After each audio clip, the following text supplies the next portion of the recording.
राजनीति संसद की कुर्सियों तक ही सीमित नहीं है। ये हमारे पहनने, ओढ़ने, बैठने, खाने, यहाँ तक कि जीवन जीने की आजादी तक पहुंचती है और इस चीज को समझना सबसे ज्यादा जरूरी है। हमारी विचारधारा हमें ये सिखाती है कि भारत के लिए बस सपना ही नहीं देखना है, महान भारत का सपना ही नहीं देखना है, बल्कि इसको साकार भी करना है। और साकार करने में सबसे ज्यादा जरूरी और सबसे ज्यादा मुख्य भूमिका यंगस्टर्स की होती है, नौजवानों की होती है।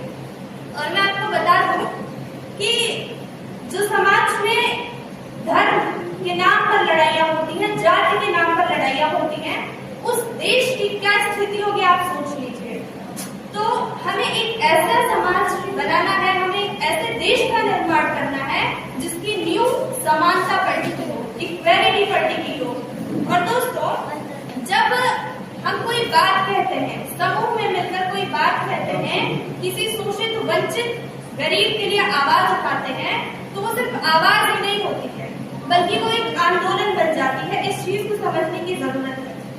आज के जिनको बोला जाता है ज़ेनजी बच्चे, यानी आजकल के जो बच्चे होते हैं, उनको मैं बताना चाहती हूँ कि आप फालतू चीजों में अपना समय व्यर्थ कर रहे हैं और इससे बचिए।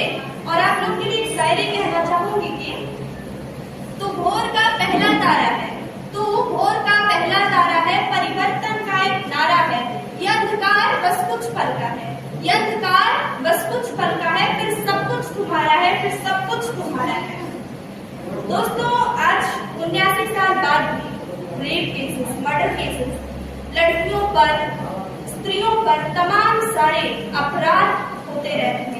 इतने टाइम बाद भी तो मैं अपनी कुछ कविता के माध्यम से आप लोगों को इस समाज के जो त्रुटियां हैं उस पर नजर थोड़ा सा दिखाऊंगी। तो आप लोग ध्यान से सुनिएगा कि जब एक लड़की के साथ बलात्कार हो जाता है तो उसकी गुहार क्या होती है, वो सुनिए।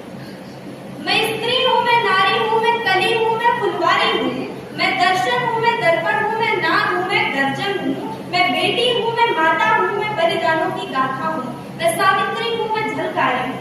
पुरुषों की इस दुनिया ने मुझे कैसे नियति दिखलाई, कभी जुए में हार गए, कभी अग्नि परीक्षा दिखलाई। कलयुग हो या सतयुग हो, इल्जाम मुझी पर आता है, क्यों घनी अंधेरी सड़कों पर चलने से मन घबराता है। मैं डरती हूँ, मैं मरती हूँ, मैं डरती हूँ, मैं मरती हूँ। अंधेरी सड़कों पर मुझे खून से तड़पता छोड़ दिया, सन्नाटे में चीख रही थी खून से लथपथ काया। सबने तस्वीरें खींची लेकिन कोई मदद को ना आया। ये आज की रियलिटी है, ध्यान दीजिएगा।